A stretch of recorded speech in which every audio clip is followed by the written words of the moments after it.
What's going on, guys? Welcome to my Road to Platinum 1 series, where I'm going to take you along my journey to from Gold 2, which is currently my rank in Master Duel, to Platinum 1, the highest rank currently available. Um, Last season I reached Plat 1 with Phantom Knights, real nice and fun combo deck, and this time I thought I'd mix it up a bit and build myself a Dragon Link deck, which is kind of underrepresented right now and not as good as a lot of other decks, so I think this might be a good challenge. The way this is going, I play 5 games, save every single one as a duel, and afterwards, in this video, go over it with a little bit of commentary and show you what I did. And now we will skip into the first replay because I don't want to spoil you with the replay screen. So, hopping right into the first replay. You have to know that I'm fairly new to the TCG. And I might do some stupid misplays. So as you can see, this hand is fairly good. I have Safeguard in my hand and 2 hand traps, which is always nice, and Absoluta in hand is pretty good starter too. So I'm going to normal summon Safeguard, ditch my Absoluta, get a Tracer, and go into the standard play of summoning the Striker Dragon, which will get me the field spell. I'm chaining Noctovision obviously to get him on the field and link him off afterwards to get my nice and juicy draw, which always fits so good. I mean, Dragon Link is such a fun deck because you're making a lot of advantage just by standard plays and get to draw a few cards and add a lot, and you have so many plays. Here I drew into a second Maxi, which really isn't strong right now. I might be discarding this for the Dragon Ravine. Here I'm deciding to go into my Seal. It's always nice to have a Seal on field in case you're getting Nibiru, or it's just very good as a follow-up in your opponent's turn. Going for Boot Sector Launch, Special Summoning or Tracer, Pop. Now I'm locked into Darks, which is why I summoned my Sphere before, because this is a light one. If Tracer pops a monster, if you don't know, you'll get it locked into just summoning extra dark extra deck monsters for the turn. Continuing, I'm going to go for my favorite card, Pepega Ruler. Always so exciting to use its effect. Milling 5 in a second here. See what we got. Rota, Quick Launch, Red Eyes is decent. Levy, very good, and Noctovision, we used it before this turn, so not the best add. We are going to go for Levian here, obviously. So my first or second disruption this turn, which is an Omni-Negate once per turn. Go into Levy, summon him, and rob 1 card from the opponent, which is always nice. So now we have 2 interruptions on the field, Ash and Maxi. I didn't really feel like extending a lot more because there's no point when I don't get either Tiding or another Synchro on the field. So let's just see if my opponent can play through the 4 interruptions that I have. Upstart is fine. Into another upstart. Reload, very weird. He scoops. Yeah. We have those games, but we take them. In Gold, we will probably have a lot more of those games. Yeah, let's jump into the next one. For my second replay, I'm not quite sure how this one goes. Let's see. Looking at the hand right now, that's fairly nice. 2 hand traps. I can Ash his Maxi on my turn if needed, or just disrupt his plays. All of these cards are decent, but don't work right now. This is a dead hand because I don't have anything to summon Noctovision with. I don't have a Light Engrave to go for the baby Dark Dragon, and the Strudo is dead as well. Unless I get a monster on the field, which I could be Ash Blossom to normal summon, but I just going to pass because I'm hoping that he can't OTK me. This guy summons, I think, so I'm chaining Maxi, but he has Cold Buy, so this is pretty bad. Now the only thing that might stop him from OTKing me is Ash Blossom, and that's not very reliable. So I'm watching him combo for a bit right now, just hoping that he won't get game on the board. This guy searches, I think. I really don't know these cards, so I just ashed that. You can correct me on any play if I ever play something horribly wrong. I'm not that experienced as of right now when it comes to TCG plays. So I see him combo. Splash Mage is a weird engine, I think. It locks you into Cybers, so it probably fits the whole theme of Mathematicians since they are Cybers. So he has a Transcode, which is scary. Bumps him up to 5-3, but it looks like this is the only play that he has. If I draw into something that's not bricky, I can win. Yeah, that's so good. So now he is using Maxi, but it's hilariously negated by his own Call by the Grave, which he activated last turn. For those of you who don't know, Call by the Grave negates the effects of the monster and every other monster with the same name for 2 turns, for the next turn as well. So he misplayed very badly, and I have a lot of extenders and can probably go for game through a Transcode. And if not, I can set up a lot. So going to Striker, summon Noctovision, standard play, adding Boot Sector, going into Romulus, getting +2 again, drawing from Noctovision, and adding from Romulus. Cyber Chaos Base is such a good draw here. So I'm going to use this one, dump my baby dragon, get white, Ravine, dump the Strudo, which is good dump. Absolrouter gets me a Tracer to use with my Boot Sector, which I'm going to use now. Dump Tracer. So now this might be enough to go for game, honestly. Just because Accesscode is such a strong card. So let's see what I'm going to do. Pepega Ruler, yeah. So when I can go into it, and that makes sense, I'm always going to do it because it's such a fun card, honestly. So effect Wyvern Buster, add Pepega Ruler, Mill 5. Let's see what we get. Red Eyes, decent. Tidying, okay. Noctovision, not the best ones. Noctovision already got used this turn, so I'm going to for the draw with Chaos Base, Tracer, which is a dead card for this turn.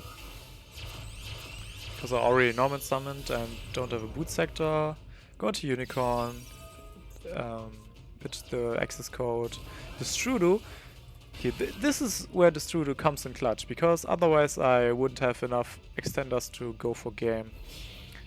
But here I can go for Quad Borrow, discard my last card, destroy himself, get myself 2 rockets again, go for level 8, Borrow Load, use this effect, equip, which is just, doesn't really matter at this point. It's just a big monster on the board. And right now I also have Pepega Ruler on the grave, but I don't think that I have any lights to special summon him. Nope. Wait. No, I don't actually. I banished my only Wyvern Buster already. But this is enough. He knows it. He scoops. Let's get into game number 3. So the last game was just me comboing properly and being lucky that I didn't brick on my second turn and he didn't OTK me. Let's see what I can do with this hand. Opponent's going first. I have Nibiru as an interruption, but this is a Magician deck, and I'm not fairly certain how they play in the GCG, or in Master Duel, but on Duel Links they don't summon much at all. They just rely on back row. So Nibiru might be very, very dead. But that's okay, it's always just a decent move to drop a light from your hand through Ravine or anything else. So Ash would be nice, could have been nice last turn, but so my thinking is he added, what did he add?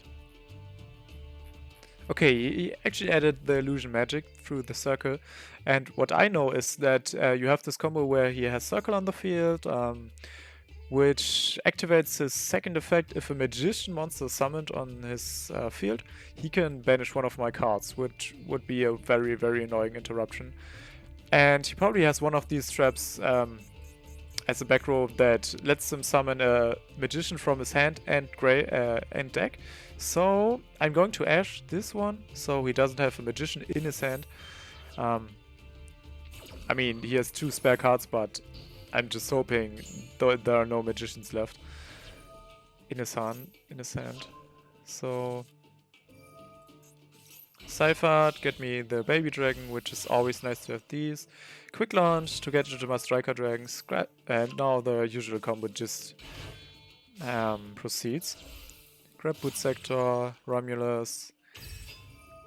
Honestly, you will see me do this combo a lot because I'm not that experienced with Dragon Link yet. So there might be better plays. You can correct me in the comments, but as of now, I'm doing this a lot if I can, just because it gets me a lot of card advantage. Grab the Black Dragon, grab Ravine, use Ravine, probably pitching Nibiru, right? Yeah. For Absolrouter, getting another rocket for the boot sector, using this one right now. Summon Tracer, oh, Tracer and Recharge, obviously. Pop for the Rocket Synchron to just get another board. I don't care to be dark locked from my extra deck because the only cards that I might be summoned is the Scrystron thingy, the Orbs, and Appaloosa is kinda dead anyways in this deck, so I don't mind.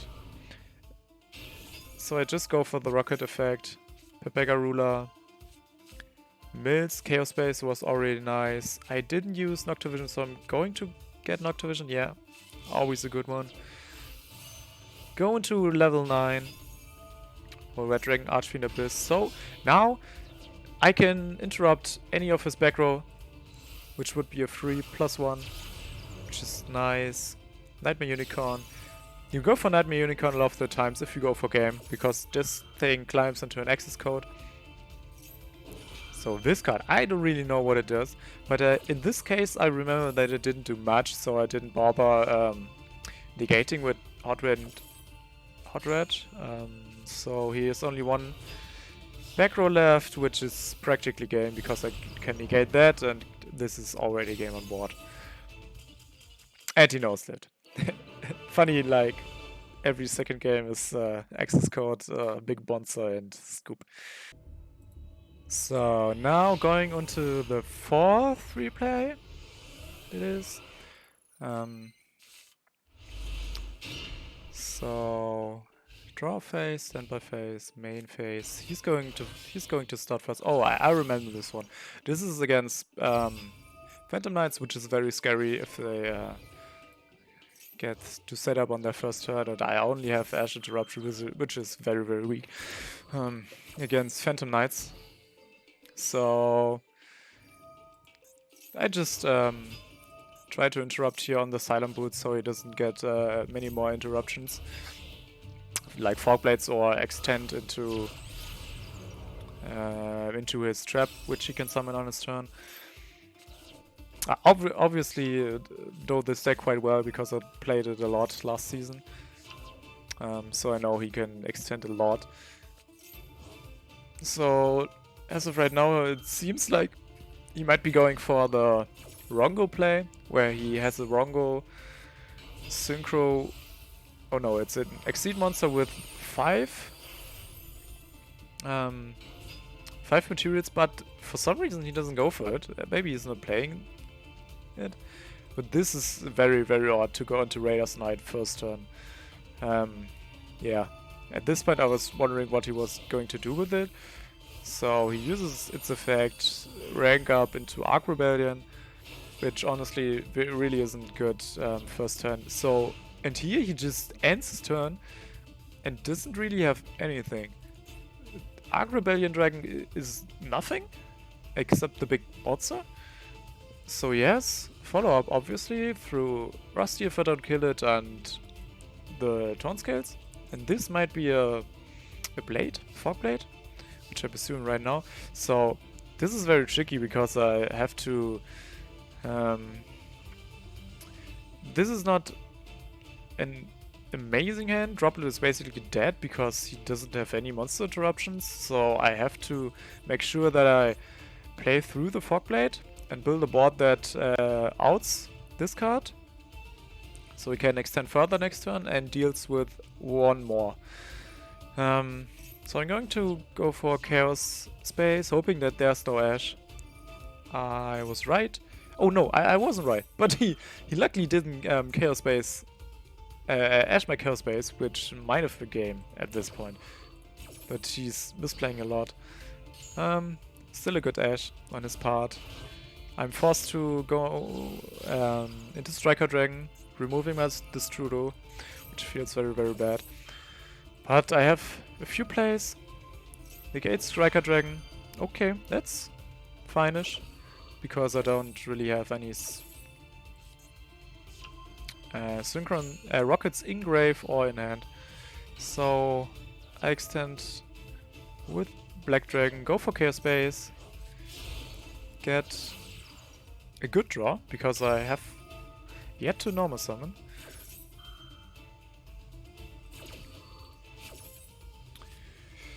Get it at Wyvern Buster for this turn, follow up for next turn, get Ravine, use Ravine, probably dump Tiding. Yeah, that's always good. Drop Tiding to dump the Dragon Mage, summon Dragon Mage, get the second Tiding. So now I'm going for Seal, I think, yeah. Because Seal deals with Arc Rebellion very well, or with Rusty.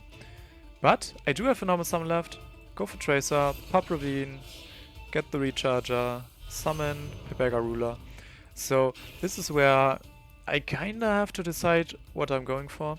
I could have gone for my Burrow Sword to have another negate. But at this point I think I have enough interruption through Droplet, Tidying and Seal that I don't need a fourth one. At this point I'm kinda setting up for the next turn if he can build a board. So I have white and I might be getting good mills through Pepega Ruler. Wyvern Buster not the best. Yeah, this is kinda sad. Get Nibiru in case he pops off next turn through my interruption. So here I'm fine ending on 3 or 4 interruptions against his field, so he Fork Blades at the end phase, which is okay, I guess. Doesn't use Night Effect, which is weird. Goes into Breaksword. I don't really want to have Breaksword pop any of my cards, so I just bounce this one with a free bounce. It's always good to get your Seal bounce early, so you have a Dragon to bounce into hand with Tiding. And here I thought, okay, I'm going to use Tiding like 100% this turn, so I can grab my Noctivision to my hand for follow-up next turn. Rota into Cloak. Just bounce the Arc Rebellion, which is just a big monster. And he scoops. He just scoops. Dumping into the, I think, final match. Let's see. Oh, this was a little spicy. If I can remember correctly, I made a very, very smart play. Yeah, you know me. Well, I guess you don't know me, but you will know that I'm a little bit of a smarty. So, striker, go for boot sector. The thing that I learned is, even if you have a normal summon, it's always good to go for the quick launch as the first action you do, just so if it's getting ashed, you have a normal summon that's not dead. Baby Dragon, special out, link summon into Romulus, same play as every turn. And there you can see how consistent this deck is. I'm doing my main combo every single time, except the one where I bricked. Obviously I'm playing in gold and people are not having too many disruptions, which is very, very good for this deck because it cannot play through too much disruptions if they are used correctly. So right here, this was interesting because I could have extended further, but my fifth summon were 2 monsters on the board, and I noticed that he's getting the prompts where he can react to my plays, which he didn't have before. So I went back and counted my summons and noticed that I'm at 5, so he must have had Nibiru in his hand, and if I extend a lot more, Nibiru will just crush my entire board. So I just ended on Swir, which if this is getting Nibiru, I have to special summon a dragon from my deck, which is totally fine. And now I end on Ash, Tidying, and Swir, which is always very, very solid. And obviously a monster negate droplet if I really, really have to. So let's see if he can play through those 4 interruptions. And also I know that I have enough to go for my interruption before my 5th summon in the next turn. So I'm very safe against Nibiru. So he's going for Dino plays. I didn't play against Dino much, but seems like he used a very weak normal summon into Link Spider and probably hopes that he can extend further with Link Spider, and I just ditched it with my seal. So yeah, and seems like I was right. He doesn't have any other plays and scoops this turn. So now I was thinking, how fast can I get into my level 8 Synchro Disruption so he doesn't Nibiru me. First summon was Masquerena, second and third. And this is already my Borrowload Savage Dragon on my 4th summon, which gets me a Romulus. And here, 5th summon, Wipeout Buster, he drops Nibiru, it is too late, I was right, feels good. So this is probably just scoop phase for him. Yeah, Nibiru gets negated, back to hand. I extend my plays. Unicorn, ditch the field spell. Drop Chaos Base, a very good discard. Very, very good. Get Black Dragon, and he knows it's over. He scoops. And that's it. My 5 games. Hope you enjoyed it. And stay tuned for the next one. They will be coming soon because I can only play 5 games before I record my next plays. So I have to pump these out probably daily, maybe twice a day. See you then. Until later. Bye.